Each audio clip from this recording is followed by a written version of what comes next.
It was the summer of 1945, and Japan's empire was crumbling. American forces were tightening the noose around the Pacific, island by island, day by day. Cities were burning, supply lines were broken, and the war that had once seemed unstoppable was collapsing under its own weight.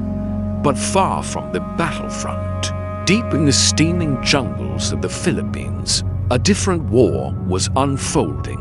A war not for territory, but for treasure.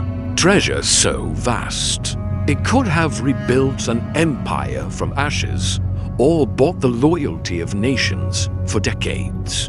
And at the center of it all was one man, General Tomoyuki Yamashita. To his soldiers, he was the tiger of Malaya, the brilliant strategist who had humiliated the British at Singapore. But to history, he would be remembered for something far more mysterious and far more sinister. The whispers began decades later. Gold bars stacked like bricks, priceless jewels, and ancient artifacts hidden away in secret tunnels before the Japanese surrender. But how much was it worth? Some claimed over $100 billion. In today's money, others swore it was a myth, a fairy tale born from desperation and greed. Yet, as we'll see, bodies, maps, and chilling clues suggest otherwise. The story doesn't begin in the Philippines. It begins years earlier, across Asia, when Japanese forces swept through China, Malaya, Singapore, and Indonesia. They took more than just territory. They looted banks, emptied treasuries, stripped temples of gold leaf Buddhas, ripped diamonds from royal regalia, seized silver ingots, jade carvings, ivory tusks, even priceless manuscripts and paintings. The operation had a name, Kin no Yori, Golden Lily. It was personally overseen by members of the Japanese royal family, including Emperor Hirohito's brother, Prince Yasuhito Chichibu. Under Golden Lily, the wealth of an entire continent was funneled into Japan's war machine at first. This plunder was shipped directly to the home islands. But as Allied submarines began sinking Japanese shipping in 1943, Tokyo realized a new plan was needed. The treasure would be hidden, somewhere still under Japanese control.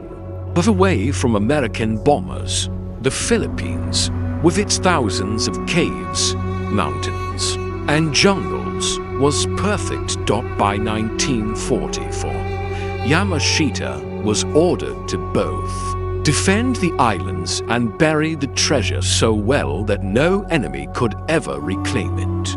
He turned to Prince Chichibu himself to oversee the concealment. Convoys rolled through the night.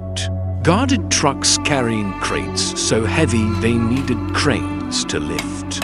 The loot was hidden in a network of tunnels, caves, and underground vaults. Some carved with dynamite, others dug by hand. And here's the darkest part.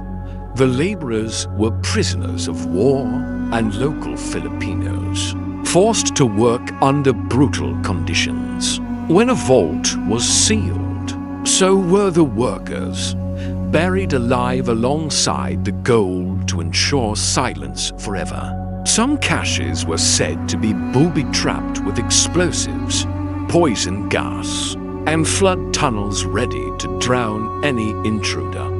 One of the most infamous sites was rumored to be in the hills of Luzon. Villagers whispered of trucks disappearing into the forest at night, guarded by soldiers and never returning.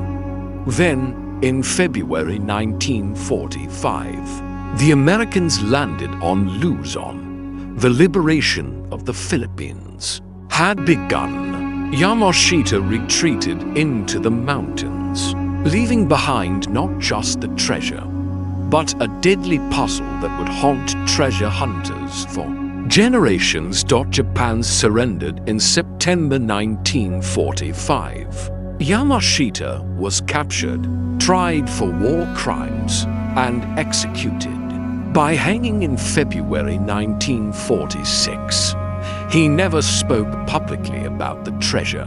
Or so it seemed. Decades later, a man named Rogelio Roxas, a locksmith and amateur treasure hunter, claimed he had discovered one of Yamashita's vaults.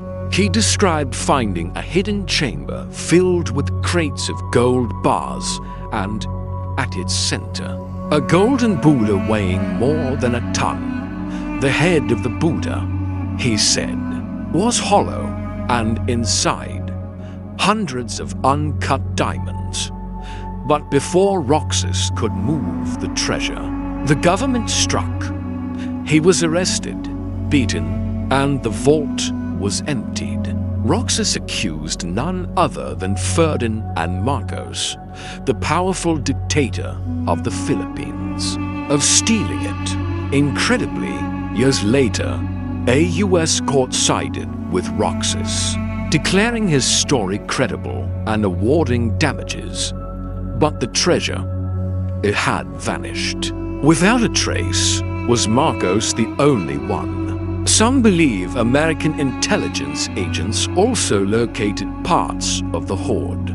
Declassified accounts hint that portions of Yamashita's gold may have been quietly recovered. After the war, not returned to its rightful owners, but used as a covert fund for Cold War operations. If true, the treasure didn't vanish. It simply changed hands, becoming a weapon in the shadows, and Roxas was not the last to try. In the 1970s and 80s, dozens of teams, from lone prospectors to well-financed expeditions, descended on the Philippines with maps, metal detectors, and dynamite. Some returned with strange finds: Japanese swords, rusting helmets, gold coins. Others never returned at all. In 1988, one group digging in a remote area triggered an underground explosion, killing two and sealing the tunnel forever. Was it an accident, or one of Yamashita's deadly traps still waiting after 40 years? Even today, the jungles hide their scars. Concrete sealed caves, rusting steel doors buried under roots and earth, Japanese characters carved into stone markers that may or may not be clues. And every so often, a gold bar stamped with Japanese markings appears on the black market, only to vanish into private collections. So, is Yamashita's gold real? The evidence is tantalizing. Eyewitness accounts, court testimony recovered, gold bars. But the truth still lies between history and myth. Perhaps the treasure is still out there, waiting in the dark behind traps and tunnels that have slept for 80 years. Or perhaps it has already been found, quietly melted down, and spent, its power erased from history. But there's one more possibility. If even a fraction of Yamashita's gold remains, and if someone were to find it today, the discovery could shake economies, spark international disputes, and reopen wounds from a war long past.